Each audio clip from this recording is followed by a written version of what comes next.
mesmo. Vamos falar com Gilman de Oliveira, né? Um empresário que está morando atualmente no México. Regina, aqui vai ter São João sim, amiga, exato. Não podemos esquecer da atenção. Ótimo! Posso pistilar, eu vou passar lá para comer minha canjica.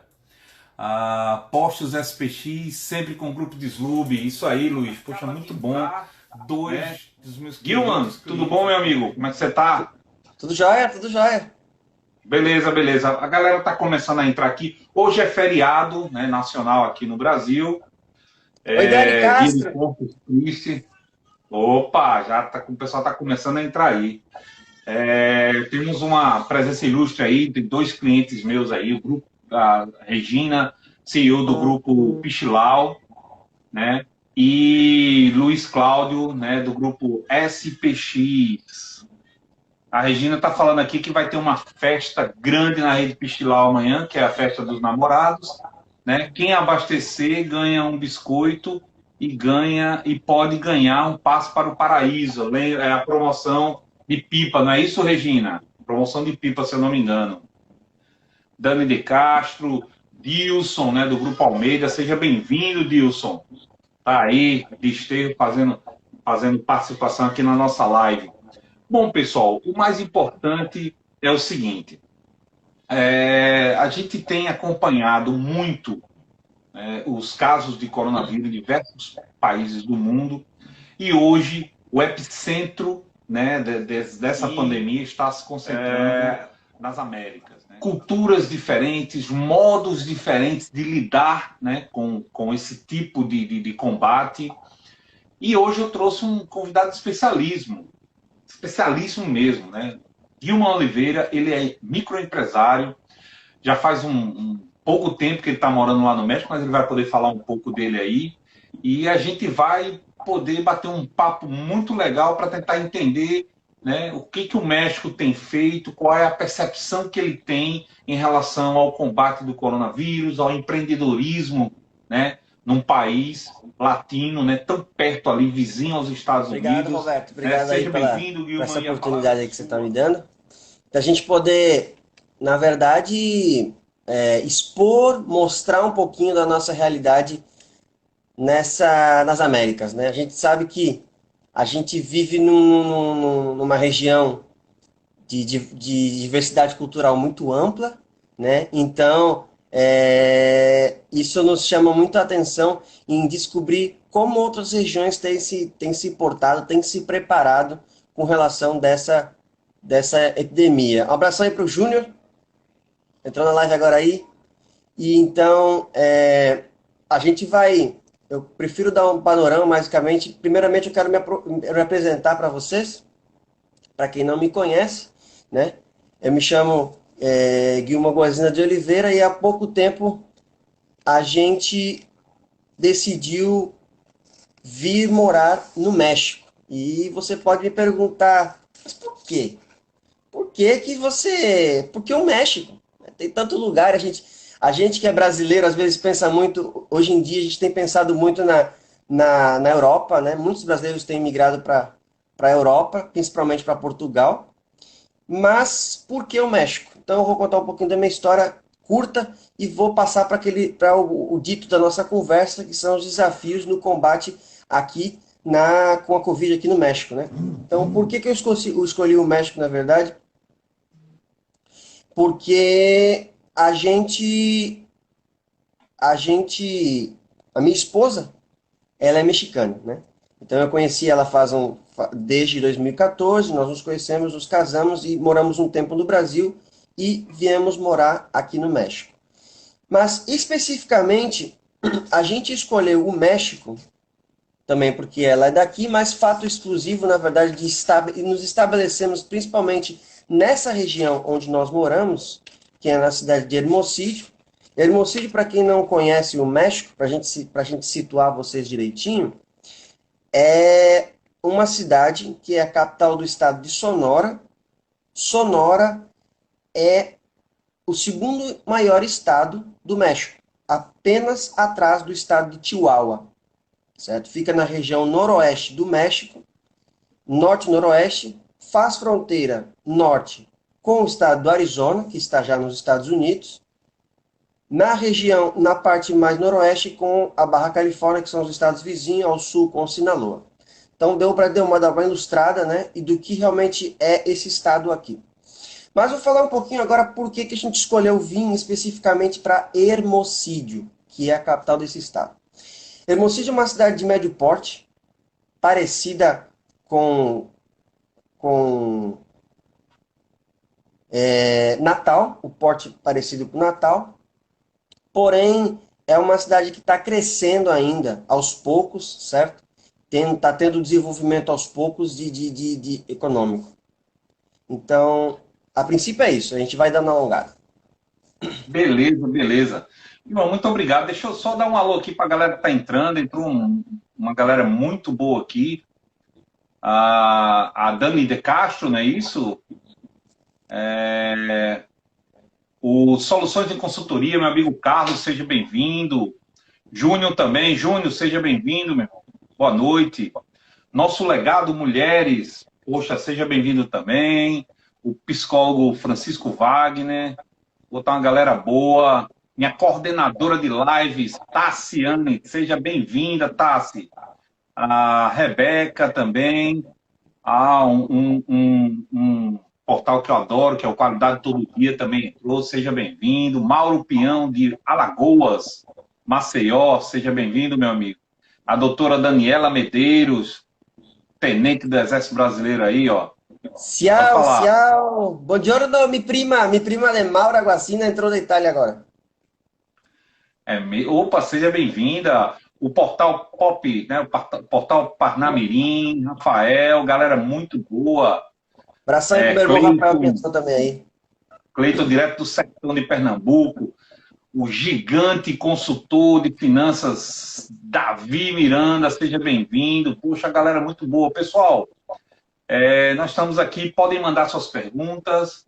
Ilma vai tirar todas as nossas curiosidades em relação ao México, né? Uma dessas curiosidades é aquela da minha esposa, mas a gente vai falar um pouco mais na frente, né? Mas vamos focar nessa questão aí do combate ao coronavírus. Você estava falando do processo de escolha para ir morar e tudo e tal, e aí me fala, você conseguiu se adaptar? Como é que é a cultura? Como é que está aí? Na verdade, essa cidade aqui, como dando continuidade, a gente estava falando sobre isso aí, essa cidade é como uma cidade que está crescendo, então tem muita gente de fora, né? A cidade ela está oferecendo uma gama de opções de serviços atualmente, só para a gente ilustrar um pouquinho essa influência norte-americana, mais na frente a gente vai detalhar um pouquinho esse assunto. Abraço aí, Rafael, e o meu pai, Damião, que tá ligadinho aí. E então... Eita, peraí, esse abraço eu quero mandar também. Grande Damião, seja bem-vindo, meu amigo. Se inscreve aí no canal, galera. Poxa, o pessoal que está entrando aí, ó, se inscreve aí no Instagram do canal da RJ. Essa live, a partir de amanhã, já vai estar disponível no YouTube, tá? Canal da RJ, é só colocar lá no YouTube e tal. Aí Mauro Peão disse aqui, ó, México, o lado feliz do muro do Trump. Amo o México e o seu povo. Ele já foi lá, já conhece. É um fã daquela região ali, aquela área caribenha, né? Schubert Leite acabou de entrar, seja bem-vindo. Uma galera muito boa aí, muito boa. Pode continuar, Guilherme. Então, para a gente ilustrar essa questão da influência norte-americana aqui nessa região do país, né, um exemplo aqui na cidade de Hermosillo, a gente tem uma das fábricas da Ford, né, que se instalou no país, que instalou aqui no estado faz um tempo já, e é um dos grandes benfeitores de produção de mão de obra. Mas a gente vai salientar um pouquinho mais o que é essa questão do NAFTA, né? Para a gente entrar em dito a chegar à nossa questão, do nosso assunto. A gente, para quem nunca ouviu falar, mas para quem já sabe, o NAFTA é aquele acordo americano de comércio entre os 3 países da América do Norte, México, Estados Unidos e o Canadá, onde permite o livre comércio entre os 3 países, facilitando a corrente de moedas norte-americana, que é o dólar. A gente tem algumas cidades específicas aqui no norte do país, que dão essa visão, esse panorama desse intercâmbio de mercadorias, né? Eu vou ressaltar 3 cidades para a gente começar no assunto nosso específico, para que eu vou dar um panorama antes da gente tratar do assunto específico. A gente tem Tijuana, que está logo aqui ao norte do estado, na fronteira, bem fronteiriça com a cidade de San Diego, certo? Que é um grande aportador da economia do norte do México. A gente tem um pouquinho aqui, a 3 horas aqui de Hermosillo, a cidade que se chama Nogales, que faz fronteira com o estado do Arizona, e as cidades da Juárez, e a mais popular e tecnológica, que aporta um grande avanço para essa região aqui, a cidade de Monterrey, né, que tem um desenvolvimento econômico e aporte tecnológico fundamental para essa região do México. Mas aí eu pensei que a galera tá curiosa, tá querendo saber o que é, como é que tá. Mas e aí o México vai fazer isso, não tá fazendo, o que tá fazendo, o que não tá fazendo, né? Então, para a gente ilustrar um pouquinho como é que o México está enfrentando essa pandemia, né? Em meados de abril, nós mergulhamos nesse desespero, vamos dizer entre aspas, né? De não podermos nos locomover tão facilmente como fazíamos anteriormente. Mas escolas, empresas, o comércio em específico parou, né? Então, isso causou um grande transtorno no país, e como nós sabemos já de grandes partes do mundo, né? Mas especificamente aqui do México, isso tem afetado, vamos dizer, de uma maneira. Nós temos, para caracterizar um pouquinho mais a questão do México, nós teremos 3 países distintos, para quem não conhece o país. A gente está colocando o sul do México, uma região comparada à região amazônica brasileira, certo? E a parte central mexicana, ela é a parte industrial, onde as grandes empresas, setores comerciais estão instalados, que aí está a capital, a cidade do México. Logo perto nós temos um grande eixo ali, que a gente podemos chamar de cinturão tecnológico econômico, que é a cidade de Guadalajara, que dá um grande aporto de economia. E o norte vem a cidade de Monterrey. Hoje, o México literalmente mergulhou na pandemia. Nós estamos passando agora pela 4ª fase já dessa pandemia. E as principais cidades que têm sido o foco atualmente da pandemia aqui no país é a cidade do México, né, que, para quem não sabe também, num referendo feito no ano de 2005, 2004, a cidade do México deixou de ser chamada DF, que é o Distrito Federal, e se tornou um estado, certo? A cidade do México se tornou um estado hoje, o país conta com outro estado. Né? Sim, a população está falando aqui de 16 milhões de habitantes, né? É uma população bem parecida e similar à cidade de São Paulo. E eu até converso com uns amigos e comento assim, olha, você está pensando em São Paulo, você pensa na cidade do México. Outro idioma, culturas diferentes, mas aquele burbulho, né? Então, País, né? Na verdade, sim, São sim, Paulo, um país. São Paulo tem números de país, né? Tem números continental de país. Tem países na América do Sul que não tem um PIB que tem São Paulo, né? É mais Sim, ou menos assim. sim. Exatamente, né? E além da cidade do México que está enfrentando esse pico excessivo e agressivo no contágio do Covid, tem o estado do México, que é o estado que está em torno da cidade do México, e a Barra Califórnia. Barra Califórnia é uma franja, é uma península que circula entre o Oceano Pacífico e o Mar de Cortés. Está essa franja aí, que é a península da Barra Califórnia, onde está dividido 2 estados aí, a Barra Califórnia Norte, que faz fronteira com o estado da Califórnia, e a região da Barra Califórnia Sul, que é a capital, cujo é La Paz. Então, esses Beleza. estados... Pode dar o... eu vou concluir logo logo. Tá bom, beleza. É só dar um abraço aqui para a galera que acabou de entrar, rapidinho. O Judson, revendedor aqui do Grupo Quali, seja bem-vindo. Mauro Pião diz que ama Monterrey. Marco Silva entrou também. Cibele Raquel. Cibele está me devendo uma live aqui no canal. Batista, revendedor de Slub, lá da cidade de Apodi, né? Meu grande amigo e colega de mestrado, Fernando, grande enfermeiro, grande guerreiro nessa luta aí, inclusive está aí com suspeita de Covid. Seja bem-vindo, amigão, é um prazer ter você aqui. Um grande abraço. Parece que Mauro realmente gosta de Monterrey, que é a capital de Nuevo León, é isso? Isso, capital de Nova Leão.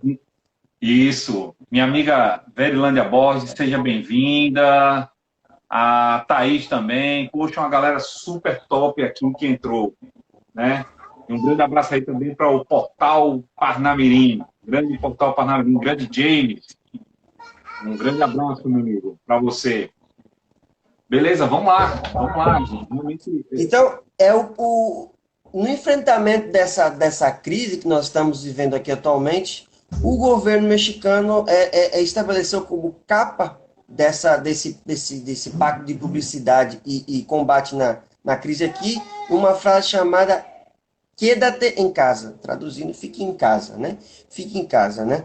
Mas aí nós vamos pensar, vocês podem me perguntar aqui, tá, mas e aí, o que o governo está fazendo para ajudar a população aqui? Olha, o governo tem tomado algumas medidas para nos ajudar aqui no país. Uma dessas medidas foi convênios, certo? Com a Associação Nacional de Hospitais Privados, junto com o Consórcio Nacional de Hospitais.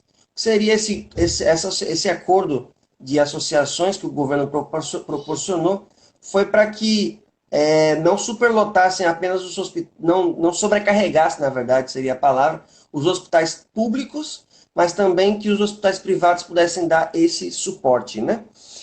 E outra das medidas que o governo sempre tem anunciado para a gente aqui é a questão que já vem sendo muito tratada em toda a América, em todo o mundo, que é o de ficar em casa. As pessoas precisam permanecer em casa. O grande mais possível o isolamento entre as pessoas, isso vai contribuir para a disseminação, ou então, talvez, nós não sabemos a quando isso vai terminar, né? Mas um controle do que a gente está passando atualmente. Né? E o interessante é que o México chegou nessas últimas 24 horas a bater um recorde de mortes, né? O que está acontecendo? O governo não está conseguindo fazer com que as pessoas fiquem em casa, mas aí na tua região que tem uma proximidade muito grande com os Estados Unidos hoje é o epicentro da doença, né? E está comendo tocha lá, para falar a verdade, está sendo bastante difícil, né? Então, qual é o ponto que o México não está conseguindo fazer nessa crescente aí do vírus?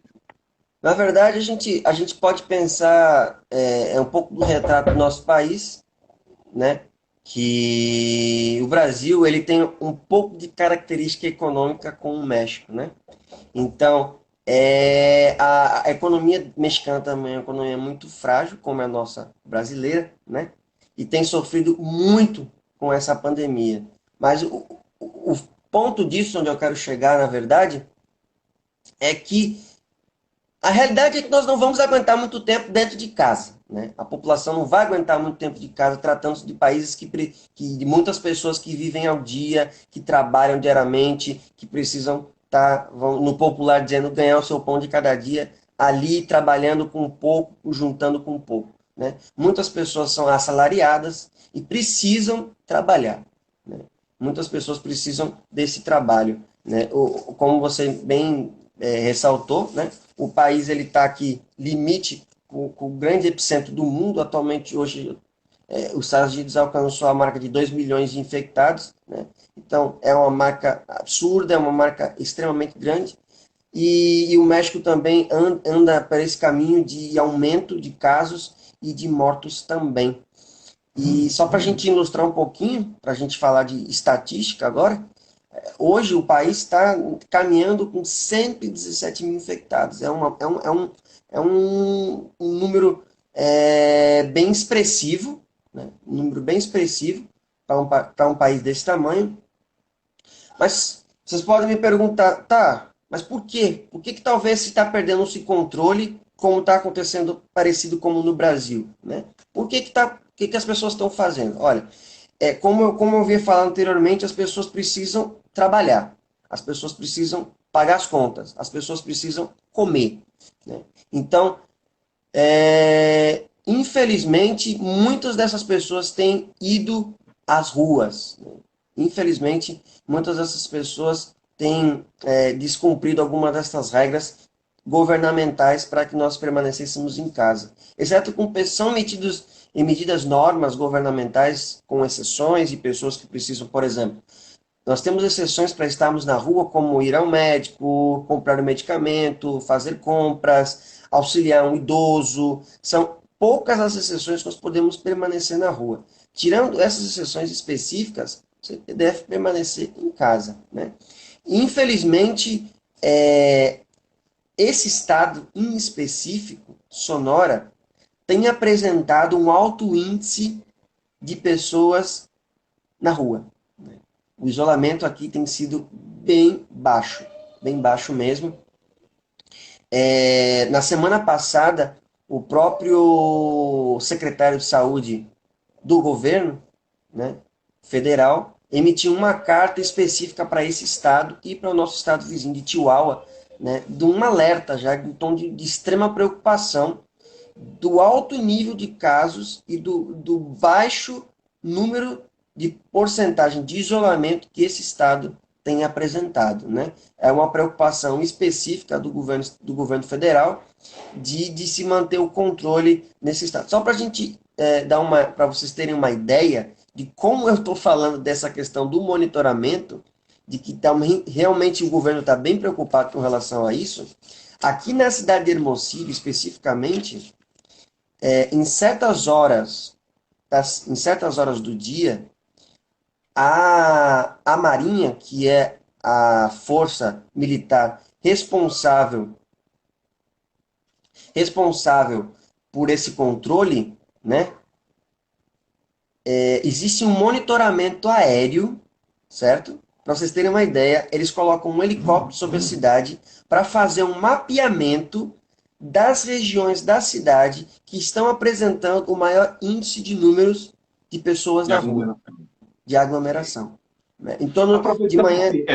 Pode falar. Aproveitando esse ponto que você levantou, temos duas perguntas aqui que já vai, nesse teu raciocínio, você já vai conseguir responder, que é do Berg Mota. Gostaria de saber por que os governos não restringiram o isolamento mais cedo, logo no começo de tudo, né? Por que o pessoal não fez isso, né? E o Júnior perguntou aqui, como está o México, né, o país do México, em termos de política? Porque todos estão focados na pandemia, porque aqui no Brasil é uma confusão, são três brigando, né, na verdade. Governo, oposição e o vírus, os três ali naquela batalha grande. E só dar um alô aqui, um abraço, pessoal que entrou, Buraco da Catita, seja bem-vindo, meu amigo. E o professor, grande consultor, Márcio Brito também, sejam bem-vindos aí. A Rota Pichilau também. Poxa, que prazer ter vocês aqui na live com a gente. Sejam bem-vindos. E aí, primeiro, né, por que o governo mexicano não começou essa restrição antes? Ele foi na onda dos americanos, foi na onda aqui do Brasil. E a pergunta de Júnior, né? Poxa, existe divisão política? Como está acontecendo aqui no Brasil? Sei que você é bem conectado com o Brasil, você está sabendo o que está acontecendo aqui. É uma briga que não tem sentido. É todo mundo, é tapa para lá, tapa para cá, não tem para onde correr. Então, a primeira pergunta, respondendo, se o México realmente está conectado, né? Se não me engano, a pergunta foi essa. Como é que está lidada a política? Não, a primeira pergunta foi por que o governo não começou... não se antecipou, né? Isso, não se antecipou. Olha, amigo Berg, né, que fez a pergunta. Isso. Berg, é o seguinte, como é que eu vou poder explicar? Na verdade, a gente tem uma linha aqui associada muito a nosso grande parceiro econômico, que é os Estados Unidos, né? Então, por ser um dos grandes nossos parceiros econômicos, nós seguimos essa linha, essa linha. Porém, o governo com certeza se preocupa com seus cidadãos aqui e com a sua saúde, com a preocupação social de cada um deles. No entanto, nós temos uma gama grande de empresas estrangeiras no país, né? E querendo ou não, nós temos a responsabilidade de prestar conta a esses estrangeiros, né? As empresas que pagam as contas dos que estão aqui dentro, né? Então, o país, infelizmente, andou nessa via de revés, de retardar um pouco esse isolamento, pelo fato de, primeiramente, muitos, a palavra é essa, muitos foram descrentes, certo? Como até hoje tem ainda, muita gente não acredita. Eu tenho contato com muita gente que vive no interior do país, em cidades bem remotas do país, em que, de fato, é povoado, a gente costuma chamar de povoados, né? As cidades bem menores aqui, eles não consideram nem como cidades, consideram como povoado, quando a cidade passa a ter a 30, 40 mil habitantes, como povoado, que estão vivendo a sua vida normal. Só para ilustrar e vocês terem ideia dessa situação, no sul do estado, existem uma região extremamente importante econômica na área de agricultura. Existem alguns povoados, né, que até da parte da família de minha esposa, que existem em média de 30 a 40 infectados nesse povoado. E a vida foi controlada até por ali. Infelizmente, muitas pessoas são descrentes, não levam a sério a situação preocupante do país, não costumam cumprir os procedimentos que o governo tem pedido. Na verdade, fica difícil mesmo a gente puxar, até converso com minha esposa, a gente puxa de um lado, tenta cumprir uma regra e acaba sendo descumprido. Para vocês terem uma grande ideia nisso, agora a gente está aqui no México, são 14h59, certo? São 3 horas da tarde aqui no México. O sol a pino ainda, estamos na temperatura aí na casa dos 42 graus. Logo, logo eu continuo aí, dá o teu aula. Beleza, beleza. É isso aí, Tassi. Tassi está impressionado aí com o assunto. Meu grande primo e amigo Gustavo, lá no Piauí, cara, diretamente do Piauí, acabou de entrar. Thaisa também, seja bem-vinda, Thaisa. Realmente é muito complicado, realmente. E quanto, Dilma, essa questão política, o México é muito parecido com aqui, como é que está aí os ânimos, como é que os políticos estão levando essa questão aí? Boa pergunta. Vocês vão ver um filme passar agora que eu vou descrever agora aqui, né? O atual governo mexicano é governado pelo André Manuel López Obrador, que vai na mesma linha do nosso antigo presidente Luiz Lula da Silva. Ele tem essa mesma linha de pensamento, certo? Eu não estou aqui para defender partido, se ele era bom, se ele era ruim, não. Eu estou descrevendo o que aconteceu, certo? Ele é um presidente que realmente tem investido muito no país. O governo mexicano, desde que ele assumiu, eles têm investido pesado, principalmente na questão do transporte, certo? Mas muitas pessoas, como em todo o país tem, estão contrárias aos seus pensamentos políticos, acham que o governo está agindo de maneira muito lenta, que não está cobrindo todo o país. Nós estamos tratando de um país que tem uma diversidade geográfica extremamente grande, cidades com difícil acessos nas regiões montanhosas, entre a Sierra Madre Oriental e a Ocidental, onde várias cidades estão estabelecidas, que dificilmente o acesso para chegar nesses lugares longínquos do país, onde realmente o governo tem tido muita dificuldade de alcançar esses lugares. Porém, um dado interessante, aqui no estado, especificamente, nós temos 15 a 20 desses municípios que estão na serra, a gente chama de serra aqui os lugares que estão na região montanhosa, que não apresentam e não apresentaram nenhum caso do Covid, desde o início da pandemia, né? Isso aí entra a pergunta do Júnior. E o governo, o que está fazendo? Aí entra o conflito político, certo? Nós temos aqui a nossa prefeita, que pressiona a reabertura do comércio municipal, porém, sabendo, claro, a gente tem que abrir o comércio, tem que voltar, a gente precisa trabalhar, a gente precisa pagar as contas, a gente precisa sobreviver o dia a dia, mas precisa cumprir as regras. As pessoas não querem cumprir as regras, as pessoas não querem usar máscara, as pessoas não querem se proteger, não querem usar luva, não querem fazer nada. Entendeu? Então, essa tem sido uma das principais brigas e luta que o governo tem tido atualmente, das pessoas não quererem cumprir as regras. Existe uma gama de políticos por trás que acha que o governo tem trabalhado na forma errônea, reprimindo, na verdade, esforçando para essa abertura do mercado local, né? A gente tem um impasse aqui do governo municipal querendo, vou abrir, tem o próprio governo estadual, diz que vai abrir, mas não vai abrir, é bem contraditório. Ontem mesmo a governadora do estado emitiu uma nota de um plano econômico para reestruturação econômica do nosso estado. Beleza. Vai um pouco... Vou dar uma alô aqui, Guilherme, para a galera que entrou agora. Mari, seja bem-vinda. Mari, Postos Fortes, seja bem-vindo. O grupo aí do norte do país, Manaus, tem bastante postos. Faz parte do grupo de Slumber Equador, tem postos também da Shell. Bira, lá da Bahia, seja bem-vindo, meu amigo. Éder, controle de qualidade, lá de Pernambuco, Recife. Poxa, a gente está uma galera muito boa. Jorge Júnior acabou de entrar aí, meu amigo. A Tassi disse aqui, olha, a conscientização das pessoas é muito parecida com o que acontece aqui no Brasil, né? O que está acontecendo aqui no Brasil? Olha, não tem... O isolamento não está sendo da forma como deveria ser.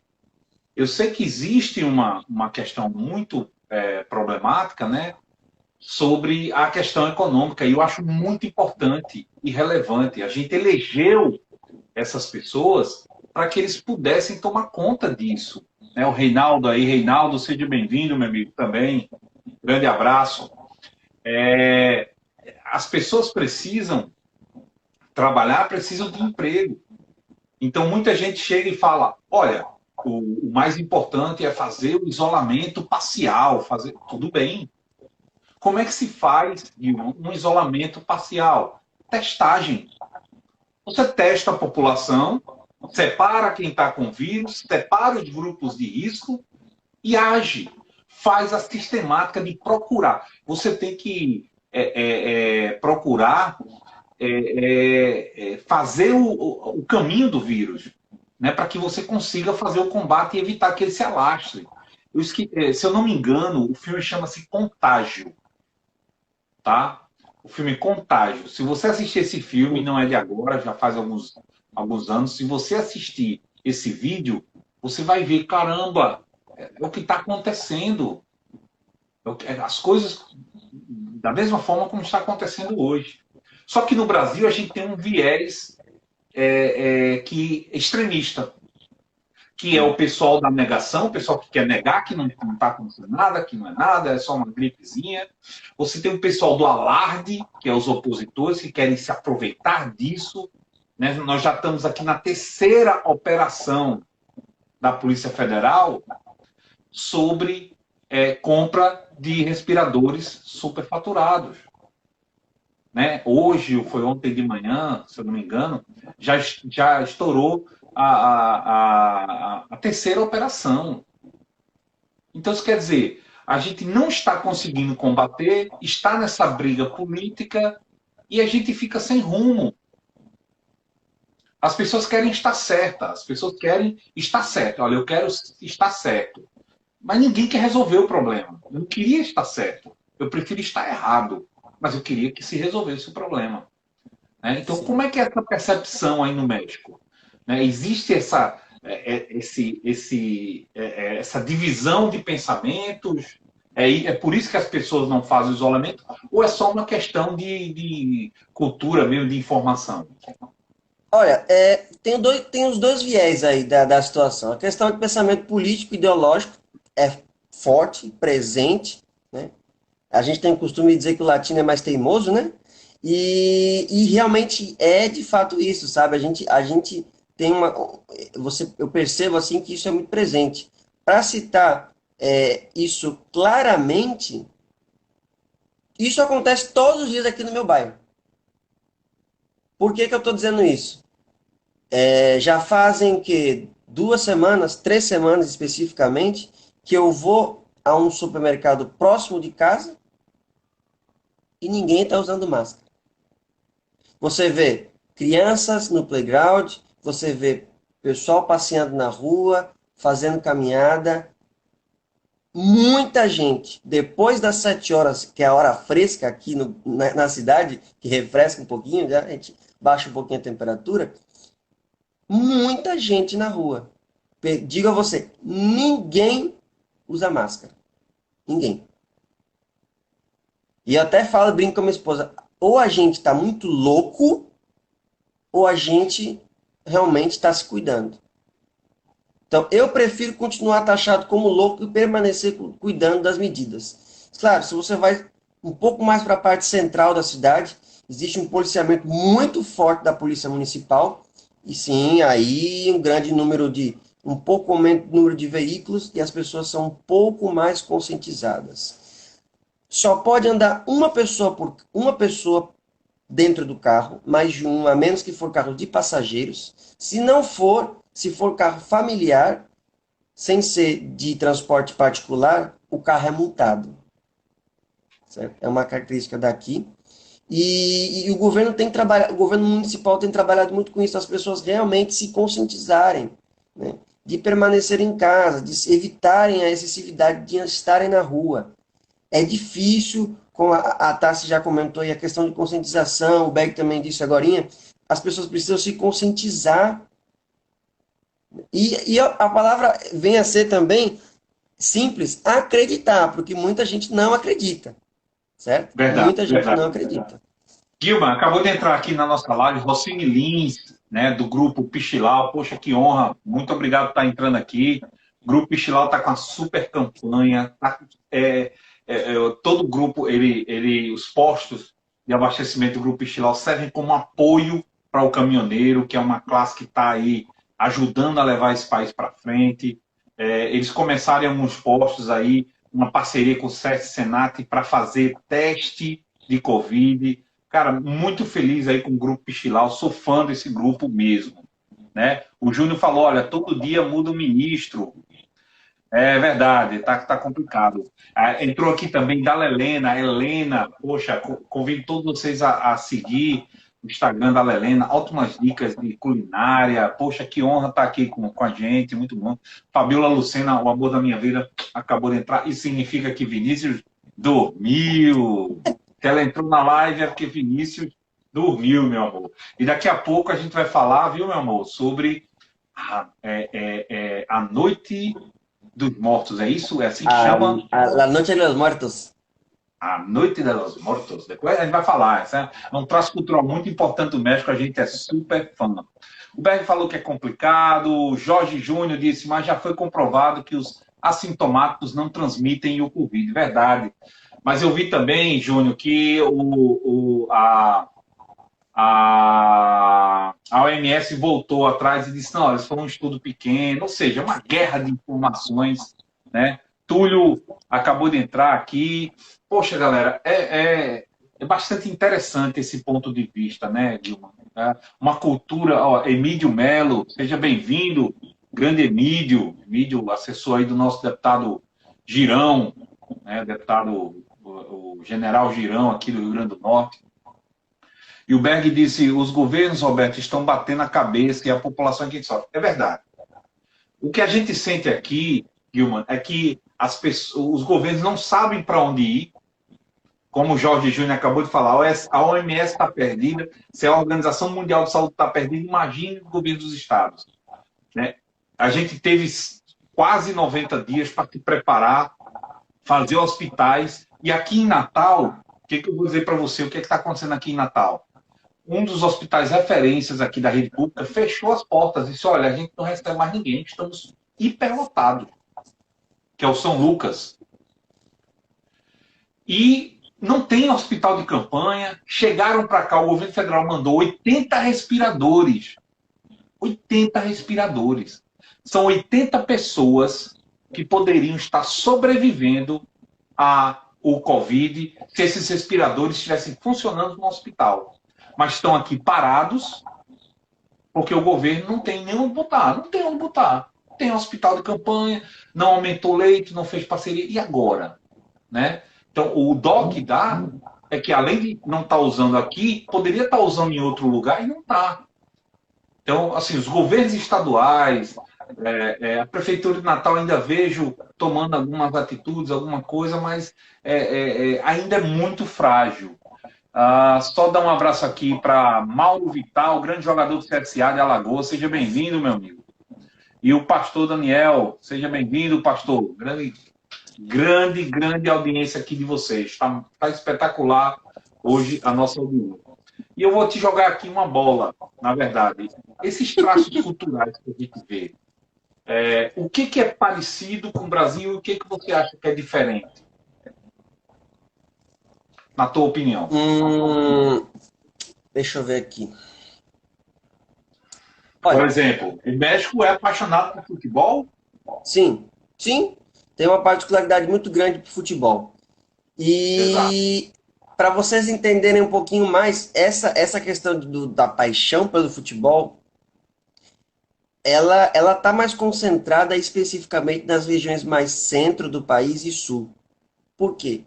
Essa proximidade dos Estados Unidos aqui, com a fronteira, né, tem feito com que esses estados aqui eles tenham maior influência no beisebol. Muitos jogadores aqui do estado jogam na Liga Americana de Beisebol. Cara, você me falou, eu não sabia, não fazia ideia de que o México participava de liga. Tem liga de beisebol aí, né, e tal. Tem essa questão toda, né? Aqui a Liga Nacional é muito forte, certo? De beisebol. Aqui a cidade de Hermosillo tem uma equipe famosíssima que se chama os Los Naranjeiros. Então, eles são uma das grandes potências de beisebol no país, né? Inclusive já ganharam campeonatos nacionais. Então, é um grande espetáculo. Muita gente fala aqui nos grupos de WhatsApp, sempre o pessoal está comentando como a gente sente falta de assistir um beisebol, de estar lá, de estar gritando, de estar vibrando. Ainda puxando um pouquinho essa questão das divergências políticas, vou levantar uma questão aqui que eu me recordo agora. Um impasse que a gente tem tido atualmente, né, de muitas fábricas, elas acabaram fechando aqui na cidade, mas um detalhe interessante é que até tem se criado uma polêmica sobre esse assunto, é que as únicas empresas que já há algum tempo vem funcionando em torno de 2, 3 semanas, que foram autorizadas a ser abertas pelo governo estadual, foram as cervejeiras, e mais nenhuma empresa. É um dado interessante de levantar isso para vocês, que criou uma certa curiosidade para mim. O governo estadual foi muito pressionado por essas multinacionais, certo? Para a reabertura dessas empresas, desse segmento de empresas, né? E sendo que empresas de alimentos, metalúrgicas, permaneciam fechadas, né? Foi um dado que me chamou muita atenção, que eu queria até relatar para vocês aqui, né? O Júlio mandou a seguinte pergunta aqui. O México fez uma ação de renda mínima, como o governo Bolsonaro aqui fez, um auxílio, houve essa manifestação aí também. E já aproveitando, dar um grande abraço aí para a Ângela Sarinho, gerente do grupo Postos Expertise aqui. Seja bem-vinda, Ângela. Mas e aí, o México também fez essa ajuda financeira? Boa pergunta. Para os meus queridos amigos que estão na live, infelizmente, não. Não. Aqui nós não tivemos auxílio nenhum. Infelizmente, o nível de pobreza, de desespero, nas ruas tem aumentado. Infelizmente. O governo sim proporcionou uma linha de crédito, assim como o Brasil fez, para as micro e pequenas empresas, um valor que varia de 10 a 20 mil pesos. A gente está falando aqui de em torno de R$ 2.500 a R$ 5.000, certo? Para determinadas empresas, mas isso não alcançou o autônomo, não alcançou o desempregado. Ou seja, a grande camada, a grande maioria não foi beneficiada por esse auxílio emergencial, como a gente conhece o termo aí no Brasil. Infelizmente, mas ele tomou uma medida, por exemplo, relacionada à questão monetária, à questão financeira. O governo federal, ele adiantou o pagamento dos aposentados e pensionistas 2 meses seguidos. Porém, eles ficariam 2 meses sem receber também. Eles acumularam o valor e não iriam pagar consecutivamente. Foi uma estratégia que foi tomada pelo governo aqui. Gostaria de levantar só a questão aí de diferenças, já que a gente está comentando sobre isso, diferenças de um país para o outro. O Loja Lesso, né, perguntou se manter os empregos. Estamos nessa linha aí. Olha, manteve assim diversas boa parte do emprego foi mantida. Infelizmente, certo? Claro, muitas pessoas foram colocadas para a rua, muitas pessoas ficaram desempregadas já no país, mas a grande maioria permanece trabalhando ainda, porém, os empresários tiveram que fazer uma redução salarial, certo? Muitos foram penalizados com a queda do salário de até 60%. Tem empresa aí que reduziu o salário de funcionário de 60%. Então ficou bem complicado. 60% é um valor expressivo. Dependendo de quanto você ganha, é um valor expressivo do seu salário, né? Então isso foi bem complicado aí para muita gente. E mais uma medida que o governo sim tomou, que realmente foi extremamente aplaudido pela população, foi a redução de 25% dos salários dos funcionários de alto escalão do setor público. No começo de abril, uma das medidas que o presidente Obrador apresentou para o país foi a redução de salário obrigatória para todas as pessoas de alto escalão. 25% do salário foi reduzido. Então, aqui a gente não teve nenhuma redução do funcionário público, nem dos políticos e nada, ninguém fala de nada, e enfim, estamos nesse problema.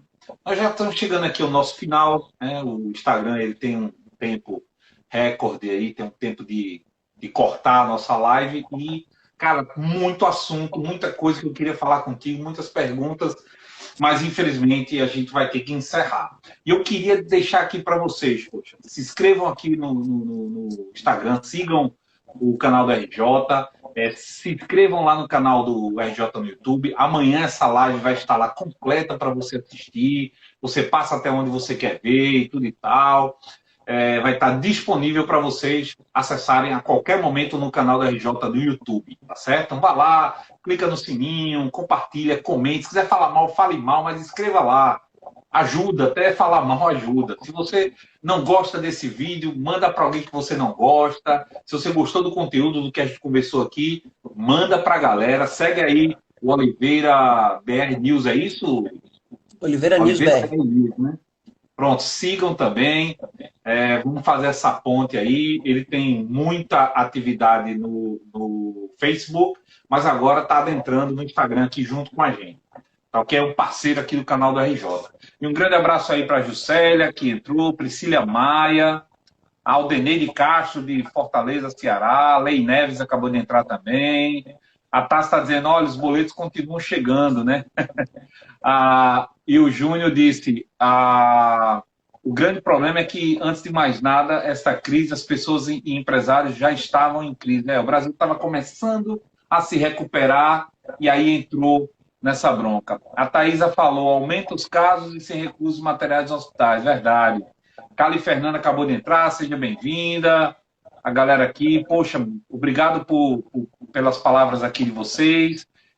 Eu vou deixar agora para a sua despedida, tá, Guilma? Mas que você fale bem breve, mas que fale um pouquinho sobre a Noite dos Mortos. A gente, quem assistiu o desenho Viva la Vida numa Festa, né, fica encantado. Minha esposa tem uma vontade grande de conhecer, e quando tudo isso passar, aguarde que você receberá a visita da família Leite aí.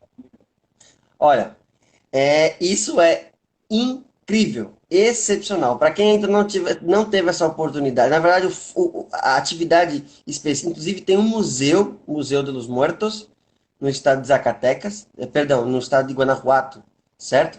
No estado de Guanajuato tem um Museu de los Muertos, muito interessante para quem tiver a oportunidade de conhecer. Mas especificamente falando no Dia dos Mortos, eu tive a oportunidade, não sei se é a oportunidade para alguns, na verdade é um momento muito triste, mas aqui eles celebram de uma maneira um pouco diferente. Para quem não conhece e para quem não teve essa oportunidade ainda, eu estive num povoado justamente nesse Dia dos Mortos, no dia 2 de novembro, e as pessoas saem assim de uma maneira incrível. Carreatas, festas em suas casas com banda, jantar, e em volta de todo cemitério, eles contratam empresas de show, eles contratam empresas de pula-pula, vendem algodão doce. É uma tremenda festa. E é incrível, né? Eu fiquei assim, meio. A palavra é assustado, mas surpreso, admirado com tanta diversidade que eles fazem nesse dia de comemoração, que para muitos, né, realmente é um dia de muita tristeza, mas não vem a ser lembrar. Eles falam muito que esse momento é um momento de lembrar, não desse momento triste de perder uma pessoa, mas o momento de compartilhar aqueles momentos felizes da passagem daquela pessoa pela terra. Então, você passa pelos túmulos e vai conversando com as pessoas familiares, eles ficam lá 3 dias no cemitério. Eles montam suas tendas dentro do cemitério, trazem comida com fotos, distribuem comida para os demais que estão perto. É uma coisa assim, é diferente, é lindo, de verdade, sabe?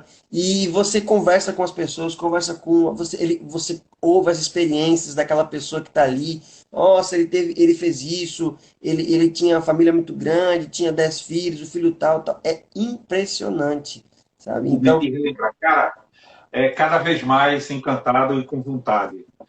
Mais uma vez, Guilherme, muito obrigado, cara, pela tua disposição. A gente está numa diferença de fuso horário de 4 horas, não é isso? sim, 4 horas. 4 horas e, poxa, você sempre me atendeu muito bem. Muito obrigado mesmo. Cara, um grande abraço, tá? E o canal da RJ está aqui à sua disposição, né? Na hora que você quiser trazer algum assunto aí, alguma coisa relevante, a gente está aberto aqui para levar essa informação aqui para a galera. Mais uma vez eu agradeço, Roberto, pela essa oportunidade que me deu para poder dar uma pincelada, na verdade. Eu sei que é muito assunto, é muito tema. Eu sei que a galera tem muita curiosidade de perguntar, nada melhor você estudar do lugar, passear no lugar, fazer turismo, mas o melhor é você viver e estar presente ali, participar do vida e cotidiano das pessoas, né? Mas se você não conhece o México, tem desejo, venha, passeie, divirta-se e se tiver a oportunidade de passar aqui pelos Dias dos Mortos, você vai ver uma coisa incrível e diferente. Beleza. Grande abraço a todos, galera. Um beijo aí, muito obrigado. Não se esqueçam de se inscrever no canal lá no RJ no YouTube. Sigam quem não está seguindo ainda, foi convidado aí, entrou na live, viu lá. Siga a gente. Próxima quinta-feira tem mais. Um grande abraço, bom feriado para vocês. Um grande abraço, Guilherme. Um grande abraço a todos aí. Então.